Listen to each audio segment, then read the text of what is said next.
అందరికీ నమస్తే అండి. హెరిటేజ్ ఫుడ్స్ కొన్ని దశాబ్దాల నుంచి కూడా ఈ డైరీ ప్రోడక్ట్స్ ఆంధ్రప్రదేశ్లో అతిపెద్ద డైరీ ప్రోడక్ట్స్ తయారు చేసే సంస్థగా ఉంది. రోజుకి సుమారుగా 16 నుంచి 20 లక్షల లీటర్ల పాల సేకరణ జరుగుద్ది. 2 తెలుగు రాష్ట్రాల్లో అతిపెద్ద డైరీ. అలాగే ఇతర రాష్ట్రాల్లో కూడా వీళ్ళ సంస్థ వ్యవస్థ విస్తరించి ఉంది. కొన్ని రాష్ట్రాల్లో వేరే డైరీలతో టైఅప్ అయ్యి అక్కడ మ్యానుఫ్యాక్చరింగ్ కూడా చేస్తున్నారు. దీనిలో భాగంగానే మహారాష్ట్రలో ఇందాపూర్ డైరీతో టైఅప్ అయ్యారు. సో ఇది మొత్తం వ్యవహారంతో టీటీడీ కల్తీ నెయ్యి వ్యవహారంలోకి ఈ హెరిటేజ్ను లాగి 5 రోజుల నుంచి కూడా వైఎస్ఆర్ కాంగ్రెస్ పార్టీలో పనిగట్టుకొని దీని మీద ప్రచారం చేస్తున్నారు. హెరిటేజ్ వాళ్ళకి లింక్స్ ఉన్నాయి, హెరిటేజ్ నెయ్యే టీటీడీకి సరఫరా చేస్తున్నారు, అది ఇదని. సో దాంతో బొత్స సత్యనారాయణ గారు ముఖ్యంగా ఈ గేమ్ని ముందుండి నడిపిస్తున్నది ఆయనే.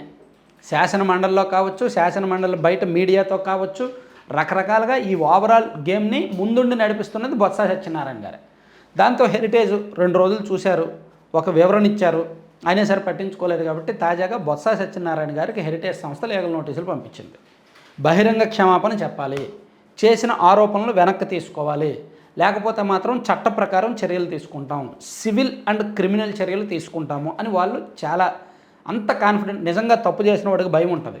హెరిటేజ్ వాళ్ళు అంత ధైర్యంగా లీగల్ నోటీసులు పంపించి కోర్టుకి తీసుకొస్తాం అన్నారంటే నిజంగా హెరిటేజ్ వాళ్ళు తప్పు చేస్తే, నిజంగా హెరిటేజ్ వాళ్ళు టీటీడీకి నెయ్యి సరఫరా చేస్తే లీగల్గా దొరికిపోతాము, అయ్యో మనకెందుకు ఇది, వాళ్ళు ఏదో ఆరోపణ చేశారు రాజకీయంగా మనం వదిలేద్దామని సైలెంట్గా ఉంటారుగా, గమ్మున పడి ఉంటారుగా. కానీ వాళ్ళు ఎందుకు అంత ధైర్యంగా లీగల్ నోటీసులు ఇస్తున్నారు? సో వాళ్ళు నెయ్యి సరఫరా చేయలేదు కాబట్టి, అది తప్పుడు ఆరోపణ చేస్తున్నారు కాబట్టి. మరోవైపు సాక్షిలో కూడా వార్త వచ్చింది. సాక్షిలో ఈ నెల 13-14 తేదీలో పెద్ద పెద్ద వార్తలు వచ్చాయి. ఈ బోలేబాబాతో హెరిటేజ్కి లింక్స్ ఉన్నాయని, అండ్ టీటీడీకి నెయ్యి సరఫరా చేస్తుంది హెరిటేజేనని ఈ కొన్ని అవాస్తవాలతో ఇచ్చారు. నిజానికి బోలేబాబాలు 2 ఉన్నాయి. ఆ బోలేబాబా వేరు, ఈ బోలేబాబా వేరు అనేది నిన్నే మనం వీడియోలో చెప్పుకున్నాం. మీకు కావాలంటే కింద డిస్క్రిప్షన్లో ఆ వీడియో ఉంటుంది, చూడండి. ఏ బోలేబాబా ఏంటి, ఎవరెవరితో ఎవరికి లింక్స్ ఉన్నాయని చెప్పాం.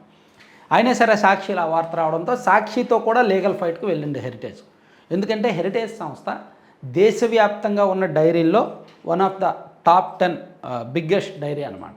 దీన్ని నమ్ముకొని లక్షలాది మంది రైతులు ఉన్నారు. లక్షలాది మంది రైతులు హెరిటేజ్ డైరీకి పాలు పోస్తున్నారు. అలాగే దీన్ని నమ్ముకొని చాలా కుటుంబాలు ఉన్నాయి. సో దీని షేర్ వాల్యూ కూడా ఒకప్పుడు 550 అలా ఉండేది, ప్రస్తుతానికి 400 అలా పడుతుంది అనమాట. షేర్ వాల్యూ కూడా పడిపోతుంది గత వారం రోజుల నుంచి. దీంతో బిజినెస్ పరంగా కూడా డ్రాప్ అవుతుంది. దానికి కారణం ఏంటంటే ఒక అసత్య ఆరోపణ. సో అందుకే దీన్ని లీగల్గా ఎదుర్కోవడానికి హెరిటేజ్ సిద్ధపడి ఒకవైపు సాక్షి మీడియాకు, సాక్షి యాజమాన్యానికి, మరోవైపు బొత్స సత్యనారాయణ గారికి లీగల్ నోటీసులు ఇచ్చి బహిరంగ క్షమాపణ చెప్పకపోతే మాత్రం క్రిమినల్గా అండ్ లీగల్గా చర్యలు తీసుకుంటామని చెప్పారు. ఎందుకంటే వాళ్ళ వాదన మీద వాళ్ళకి అంత స్ట్రాంగ్ ఒపీనియన్ ఉంది.